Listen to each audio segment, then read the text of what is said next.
Bonjour, bienvenue pour ce nouveau live Holistic Care sur le thème aujourd'hui de rester centré. Alors, voilà, pendant ce live, comme d'habitude, on va creuser une notion, je vais apporter quelques éléments théoriques et puis voir en fait qu'est-ce que ça veut dire rester centré. C'est quelque chose qu'on entend souvent et en fait, on n'arrive pas vraiment à définir qu'est-ce que c'est être centré, pourquoi être centré. On va essayer de répondre à ces questions. Alors, qu'est-ce que c'est être centré? Être centré, c'est d'abord une disposition nous permettant d'être à l'écoute de nos propres sentiments, nos besoins, nos émotions, et de pouvoir agir de manière plus consciente et communiquer de manière plus empathique avec autrui. Parce qu'avant de pouvoir communiquer avec autrui, avec les autres, il faut d'abord être au clair avec soi-même et pouvoir être au clair avec ce qu'on ressent. Quelque part, pouvoir établir au préalable la communication avec soi-même. C'est une disposition qui est peu encouragée actuellement dans la société dans laquelle on vit, car elle fait de nous de mauvais exécutants puis de mauvais consommateurs. Là, on a vraiment plutôt une injonction à l'extraversion, c'est-à-dire à tout tourner vers l'extérieur pour pouvoir répondre aux injonctions du monde du travail, de l'économie, etc. Et aux différentes stimulations et stimuli qui nous sont envoyés par les réseaux sociaux, par la publicité, par le monde de la consommation de manière générale. Et il faut être disponible en permanence pour ces injonctions-là. Et donc, il faut être tourné vers l'extérieur. Donc, l'introspection de manière générale, c'est quelque chose qui n'est pas encouragé actuellement. Ou alors qui est utilisé de manière détournée vers une fausse, on va dire, une fausse introspection, un faux regard sur soi qui est plutôt qui serait plutôt une manipulation en fait de notre dimension pulsionnelle. Voilà. Donc là, qui n'est pas, on va voir que c'est quelque chose de très différent entre être à l'écoute de ses besoins profonds et simplement être dirigé par ses pulsions. Donc voilà, pourquoi aujourd'hui c'est vraiment quelque chose qui n'est pas très encouragé, voire même qui est on va dire, détourné au profit, en fait, soit là, du fond là, au profit de l'économie, que ce soit le monde du travail ou bien le monde de la consommation. Il existe différentes techniques de centrage. Voilà. Aujourd'hui, je vais vous parler plus précisément du focusing. J'évoquerai peut-être les autres au passage, mais aujourd'hui, on va se concentrer sur cette technique. Pardon. Donc, les différentes techniques de centrage dont je vais parler ont pour but d'amorcer un processus de travail sur la personnalité. Et c'est en fait un processus de travail de transformation de l'expérience subjective. On va définir plus loin après qu'est-ce que ça veut dire. Transformer l'expérience subjective. Donc il y a vraiment quelque chose qui est lié à la façon dont on vit et dont on perçoit les choses. Les personnes qui peuvent aborder leur expérience de manière synthétique et globale, exprimer leur vécu de manière précise, sont souvent celles qui trouvent le plus rapidement une issue bénéfique, typiquement dans le domaine de la thérapie. On va voir en fait que si c'est vrai dans ce domaine-là, c'est d'autant plus vrai dans le reste, on va dire, plutôt dans la totalité de l'expérience humaine en réalité. On voit que l'importance de la compréhension de ces mécanismes internes, qui n'est pas forcément une compréhension intellectuelle, hein, en tout cas quand ce processus est abouti, c'est quelque chose de très important. La compréhension de notre propre fonctionnement et de nos perceptions d'une vertu curative constitue un facteur de santé et de bien-être mental. Voilà, de manière générale.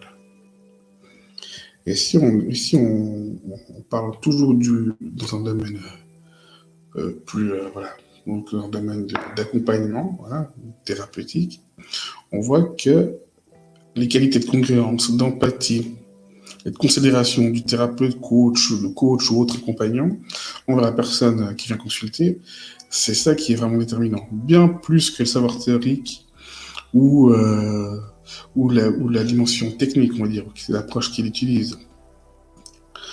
Et cette en fait qualité en fait d'être qui s'exprime par sa congruence, par son alignement en fait, permet d'instaurer en fait un lien entre le praticien, la personne qui l'accompagne. Et l'instauration de ce lien de qualité dépend grandement de la capacité du praticien à être centré. Voilà. Donc c'est vraiment, on voit que dans l'idée d'être centré, il y a vraiment une idée d'être dans des dispositions qui permettent à la fois d'être en accord avec soi, avec le soi même on pourrait dire, si on va creuser un peu plus loin, et du coup être en accord ou être dans des dispositions pour communiquer véritablement avec l'autre. Se centrer, c'est prêter en fait l'oreille à ses propres sentiments. Cela peut être imprécis au début, c'est pas grave, c'est même tout à fait normal. Là aussi, on va voir si dans tout ça, il y a aussi une idée de travail.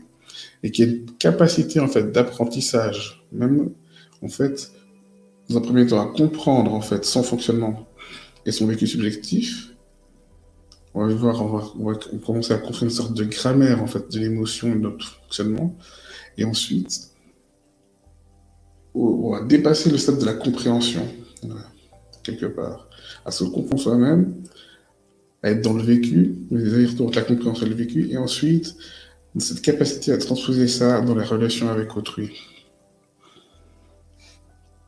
Donc au début, ça peut être un peu imprécis, un peu flou, mais il faut s'habituer à ça, et il y a un travail qui va se faire, et on va pouvoir progresser là-dedans, donc.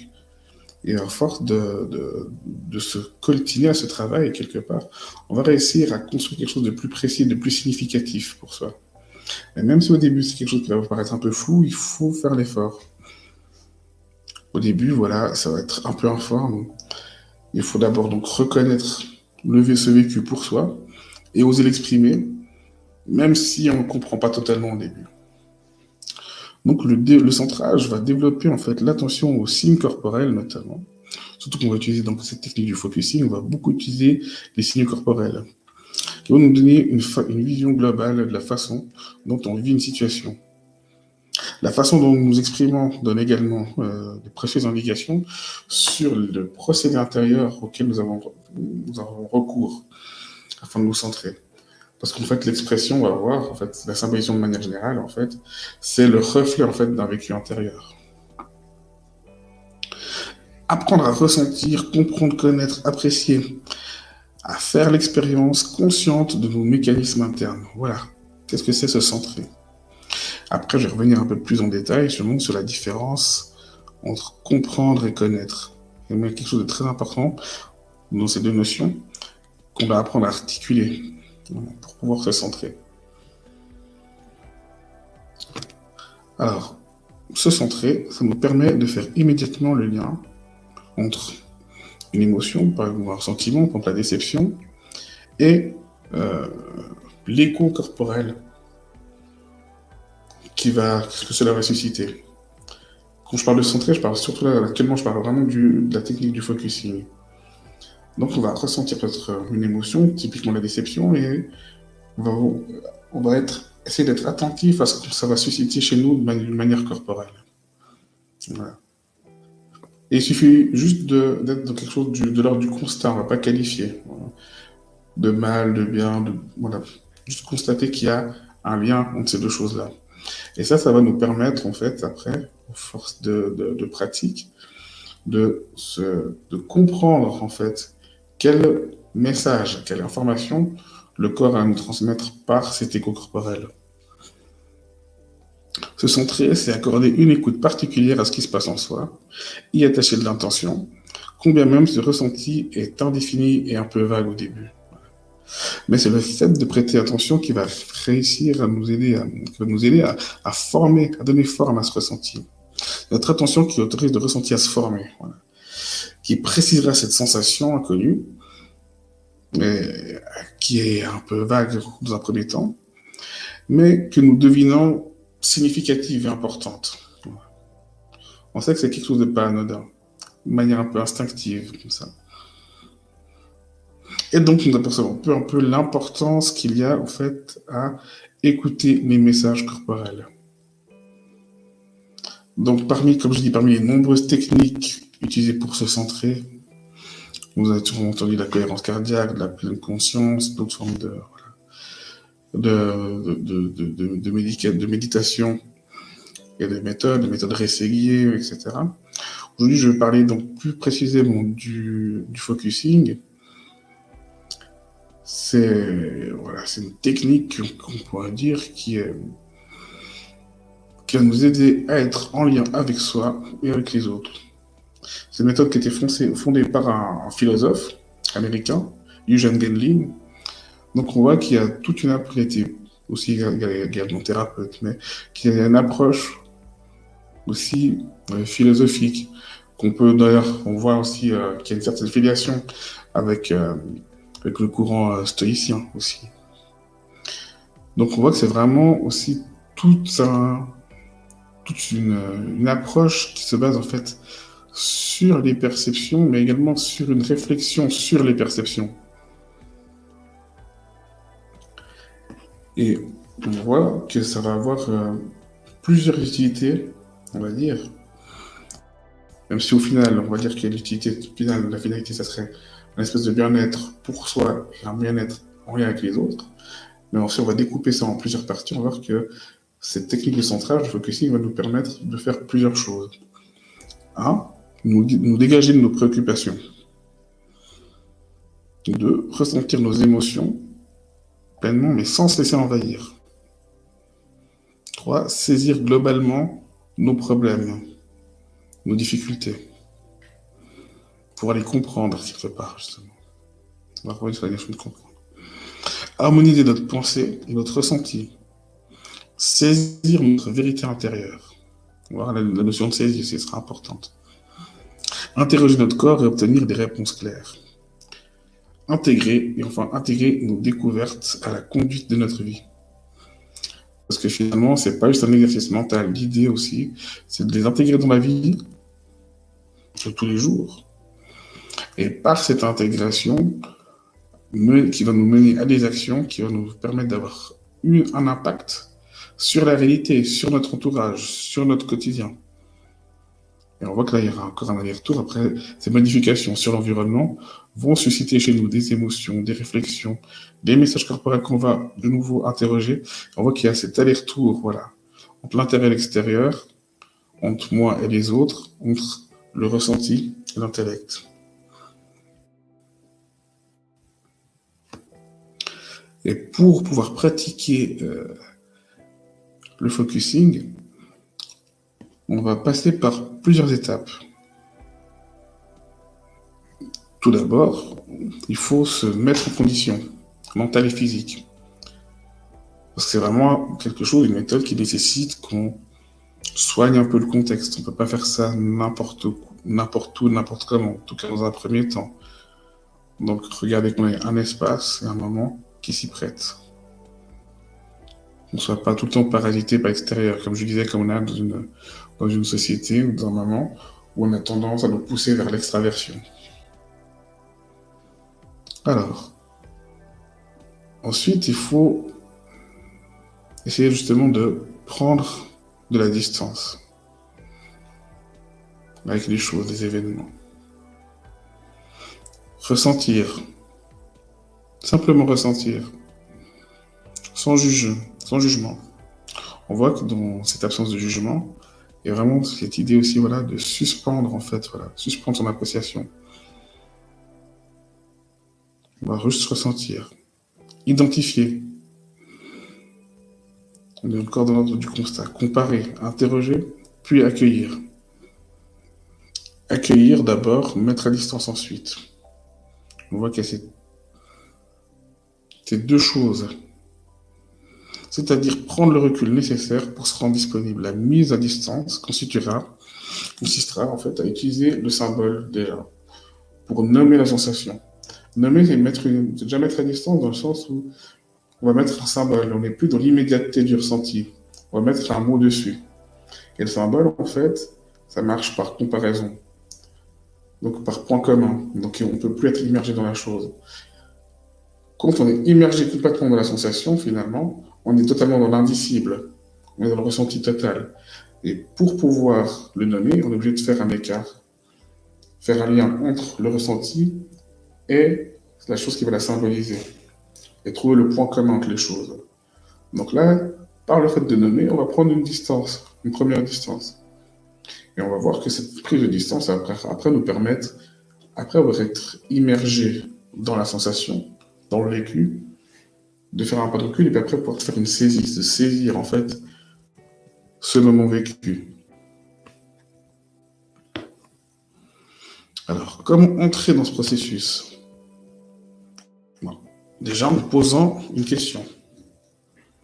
Qu'est-ce qui m'entrave actuellement, ici et maintenant, dans mon bien-être? Une fois qu'on s'est posé cette question, essayons d'être attentifs à notre ressenti corporel. Que ressentons-nous? Il faut se poser et laisser venir. Ici, en fait, il s'agit de cibler un problème afin de le traiter, afin de dégager son espace mental. On peut dire que c'est vraiment un geste d'hygiène mentale. Il ne faut pas laisser s'accumuler les préoccupations, les soucis. Il faut savoir prendre un temps pour les traiter et se dégager d'espace mental afin d'être plus serein. Et du coup, plus à l'écoute de soi et du coup plus disponible aussi à accueillir ce qui doit venir. Alors une fois que j'ai été attentif à ce que je ressens, que j'ai laissé advenir un sentiment, une émotion, je me suis posé la question, qu'est-ce qui m'empêche d'être tout à fait bien? Quelle préoccupation vais-je traiter en priorité? Qu'est-ce qui est vraiment important pour moi maintenant? On va voir certaines sensations à devenir. On va les sentir plutôt à devenir. Et il faut accepter de les vivre à ce moment-là. Et en étant attentif à mon ressenti corporel, je vais remonter jusqu'à la cause, l'impression, l'émotion que cela suscite, puis en la laissant ressurgir jusqu'à la cause. Lorsque nous pouvons entrer totalement dans la sensation, nous déverrouillons l'énergie vitale bloquée, dans le sens où on n'est plus en lutte avec soi-même pour essayer d'être à contre-courant de ce qu'on ressent, pour agir de manière opposée à ce qu'on veut vraiment, pour masquer une émotion qu'on n'a pas envie de ressentir, par plein de raisons, par peur du jugement, par convention sociale, par plein de choses différentes.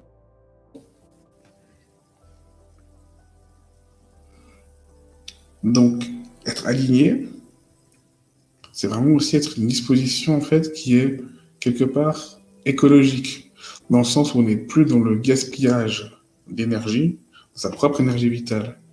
On va optimiser en fait l'utilisation de son énergie. Et on va l'utiliser à bon escient, et pas à lutter en fait contre soi-même, contre nos propres ressentis.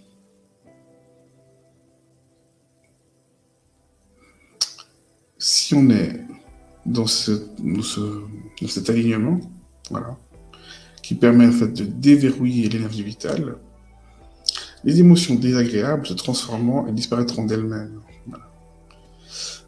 Et on voit aussi que la conscientisation va rendre en fait l'écho corporel inutile. Parce qu'une fois qu'en fait on a pris le message, l'écho corporel, ça veut dire cette, qu'elle peut dire, redondance du message devient superflu. Mais c'est important de prendre le temps de l'écouter dans un premier temps, d'en saisir le message et de l'écouter, et d'en faire quelque chose pour qu'il devienne inutile au final. Donc coïncider avec soi-même libère notre énergie. Et lorsque nous sommes congruents, nous n'utilisons plus notre énergie en fait à lutter contre nous-mêmes.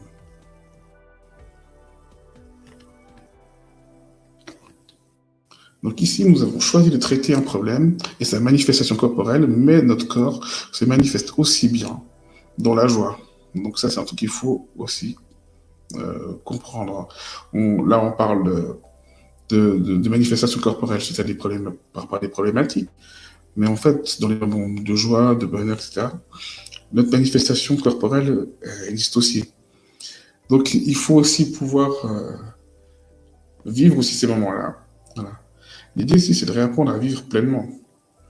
Parce on est parfaitement outillé en fait, pour vivre en fait, dans la sensation, dans le moment présent. Et on a justement tendance à être à côté de ces moments-là, à ne pas savourer en fait ces moments-là.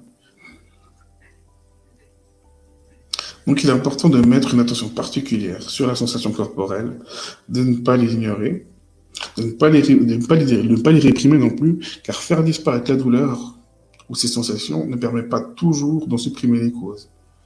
Donc là, on voit qu'on va plutôt utiliser la sensation corporelle pour remonter à la cause et pouvoir la traiter. Et non pas, en fait, masquer, en fait, finalement, le signal d'alarme sans traiter la cause qui l'a suscité. En apprenant à reconnaître les signaux corporels liés à nos émotions, nous établissons une grammaire de l'intuition. Petit à petit, on va voir des choses qui vont nous apparaître de plus en plus significatives pour nous par rapport à notre propre fonctionnement. L'intuition apparaît ici comme une méthode propre à la métaphysique. Ça, je vous renverrai après justement à l'introduction des métaphysiques de Bergson. Voilà. Définie comme une vision du dedans, une saisie intérieure de la réalité des choses dans leur écoulement singulier.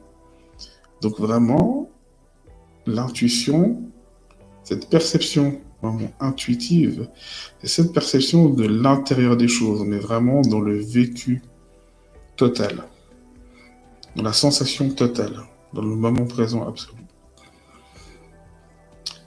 Elle est d'emblée opposée à l'analyse qui multiplie en vain les prises du dehors. Voilà.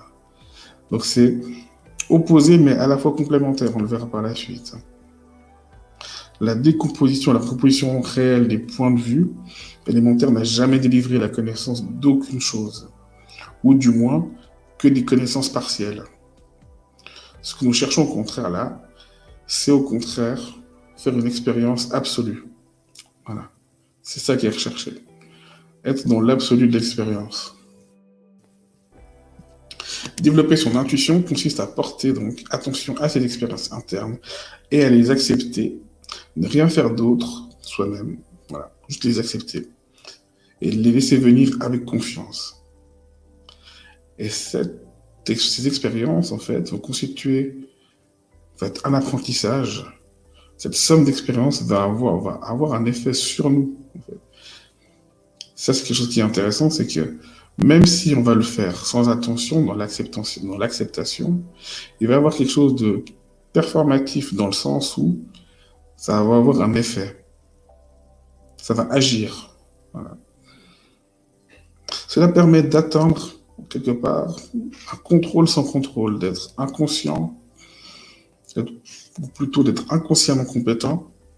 Ça va nous affiner, nous permettre de développer des facultés, même sans le vouloir, d'atteindre une sorte de maîtrise sans volonté.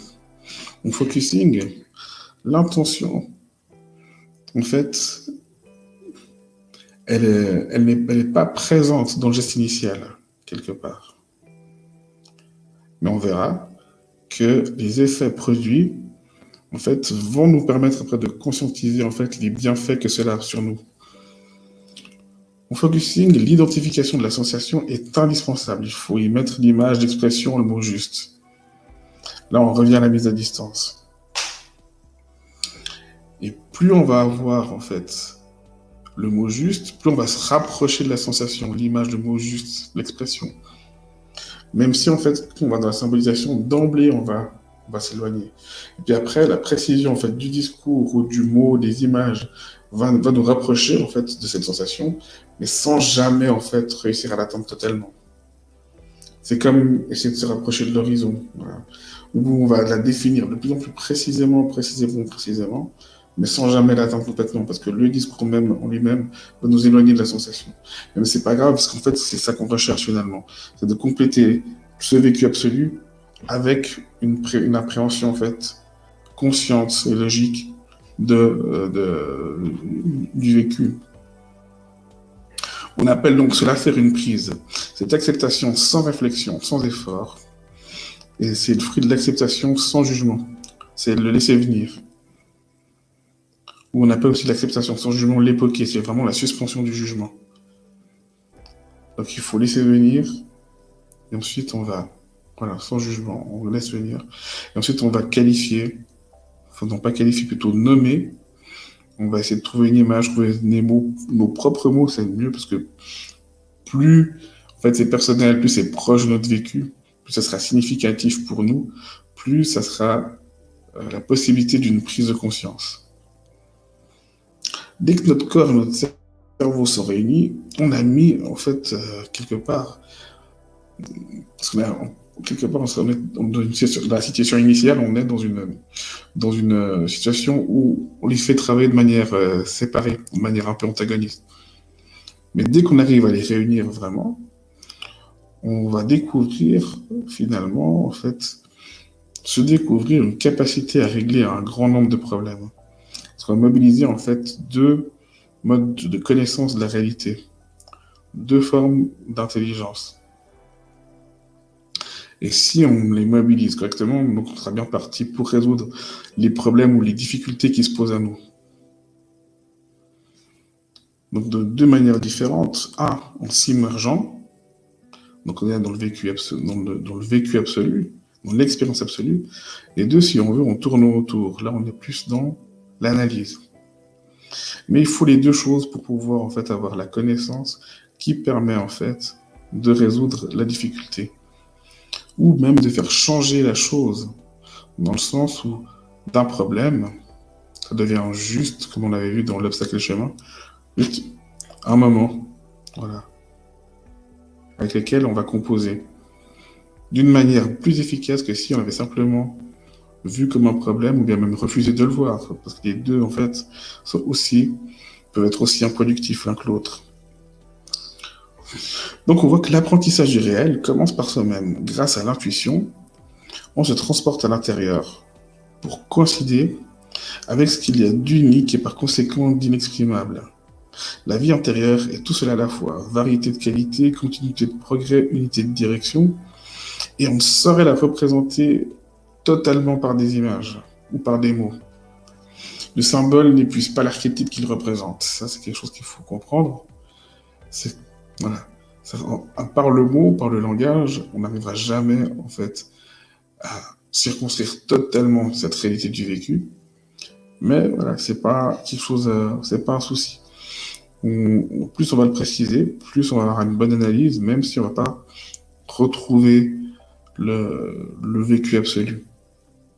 Mais il faut essayer d'articuler ces deux choses-là. Voilà.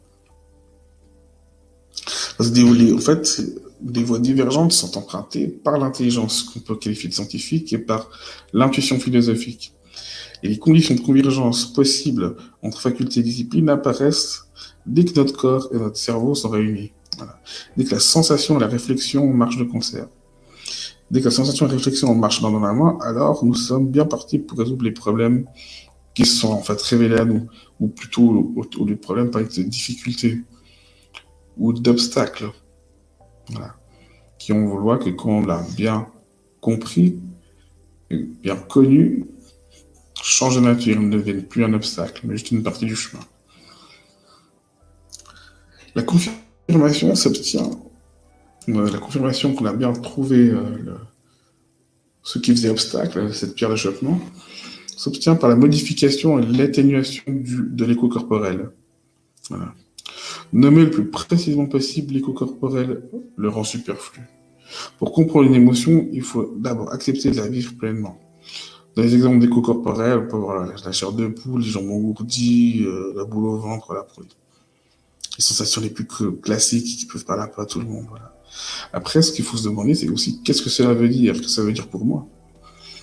Et on se pose cette question-là, on va pas forcément essayer de réfléchir en liant ça à des événements. On va abandonner le mental et puis accueillir la sensation. La réponse, elle nous parviendra sous la forme d'un jaillissement spontané, de type Eureka. Voilà. C'est là. Au fond, cette réponse-là, on l'a en nous. Il faut juste la laisser venir. Et c'est la retenue, la non-expression de l'expérience, et non pas l'expérience en tant que telle, qui produit douleur et malaise. Ça, c'est un truc qu'il faut aussi comprendre. Accueillir, c'est savourer le bien-être. Et de l'allègement, c'est pas l'expérience, quelque part. C'est une sorte, finalement, aussi, même avec l'association désagréable, c'est une sorte de délivrance. Voilà, on a pu le vivre.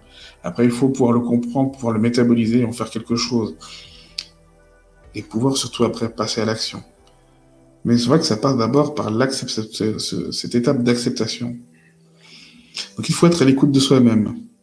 L'écoute, ça s'apprend. Voilà, et ça peut être développé comme n'importe quelle autre faculté.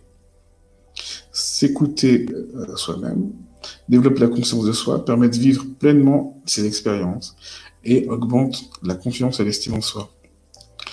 Pourquoi ? Parce qu'en fait, quand on accepte de s'écouter, on fait aussi fi, quelque part, du jugement, des regards de l'extérieur, des conventions. Et ça nous redonne, en fait, dans le mouvement que j'ai expliqué, une capacité d'action et d'agir sur les choses, d'agir sur l'environnement. On est moins passif, on subit moins, puis du coup, on a une meilleure estime de soi, on a plus de confiance parce qu'on sait qu'on n'est pas en fait à la merci des événements. Développer sa faculté d'écoute de soi améliore bien évidemment aussi la faculté d'écoute des autres. Pouvoir nous mettre à la place de l'autre sans oublier que nous ne sommes pas l'autre. Voilà. C'est aussi ça. Et ça redonne aussi de la considération pour l'autre, ça augmente l'empathie. Parce que voilà, on peut aussi s'imaginer aussi qu'est-ce que c'est, voilà, l'expérience de, comme j'ai dit, par exemple, typiquement de la déception. Qu'on a bien goûté vraiment cette expérience, cette sensation, on peut aussi plus facilement imaginer voilà, qu'est-ce que l'autre vit. Et du coup, c'est avoir la considération pour le vécu d'autrui.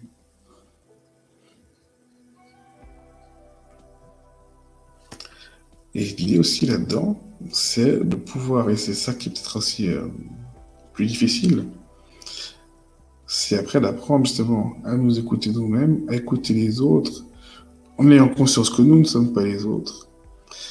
Parce qu'il n'est pas facile aussi d'écouter véritablement l'autre sans en fait projeter et interpréter notre propre vécu. Mais notre propre vécu en fait doit être plutôt un rappel que le fait que le vécu d'autrui a une valeur aussi, a une grande valeur. Et donc c'est un appel à considération pour le vécu d'autrui. En tout cas, parce que c'est vrai que ça ne va pas forcément nous permettre de comprendre exactement ce qu'a vécu autrui, vu que chacun, quelque part, est dans son vécu absolu, et donc dans quelque chose d'assez inaccessible. Donc en fait, que quelque part, le langage de ce vécu, c'est un langage idiomatique total, dans le sens où, voilà, on est vraiment la seule personne à parler le véritable langage de nos propres émotions. Après, si on a cette conscience-là, on va trouver des moyens de médiatiser, des moyens de trouver, en fait, de rentrer dans la bulle de l'autre, de rentrer dans le langage de l'autre, d'accorder nos langages. Parce qu'aussi, on a aussi la considération pour le vécu de l'autre, il y aura cette volonté de le faire aussi, surtout. Enfin, la pratique du centrage développe l'intuition, qui devient un outil et un guide précieux dans la prise de décision. Voilà. Ça permet aussi voilà, de nous fier à nos intuitions morales. Ce qu'il faut bien comprendre, c'est que l'intuition, c'est pas quelque chose de magique. Hein. C'est qu'il y a tout ce travail en amont. En amont de l'intuition se trouve donc un travail qui consiste à gérer ses émotions par la raison et à nourrir sa raison par ses émotions. Et en fait, cette accumulation en fait, d'expérience va nourrir en fait notre intuition, qui est finalement un mode de connaissance et un mode de décision rapide qui se base en fait sur des expériences, sur des informations accumulées. Voilà.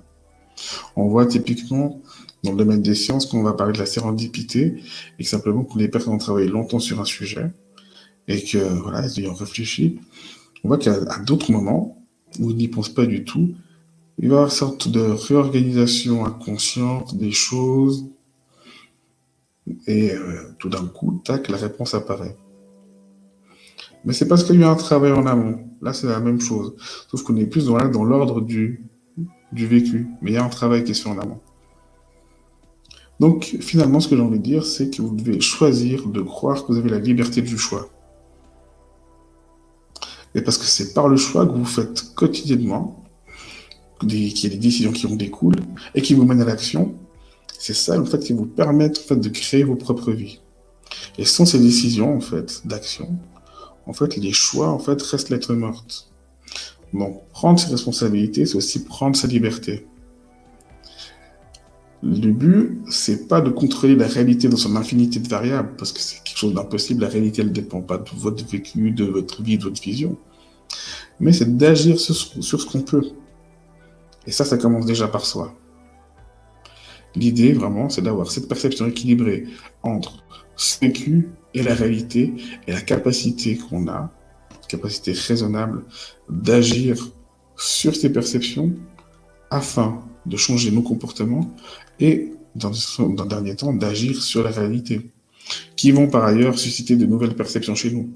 On voit donc qu'il y a un aller-retour incessant, une dialectique entre le réel, l'extérieur, entre le réel aussi intérieur, entre le vécu, la perception et aussi une élaboration consciente. C'est la réflexion sur les différents objets, la réflexion sur soi, la réflexion sur ses vécus, sur ses processus internes, Donc, il y a vraiment une dialectique et un travail à mettre en place. Une fois que ce travail est amorcé, plus on va accumuler d'expérience, plus ça va devenir un mouvement naturel. Donc voilà. C'est donc ce qu'il faut retenir aussi. C'est que c'est dans le présent, voilà, que réside la conscience. Donc il faut accepter de vivre ici et maintenant. Ce travail, il se fait dans le ici et maintenant pour pouvoir être dans cette expérience absolue qui va nous permettre après de réfléchir et d'agir.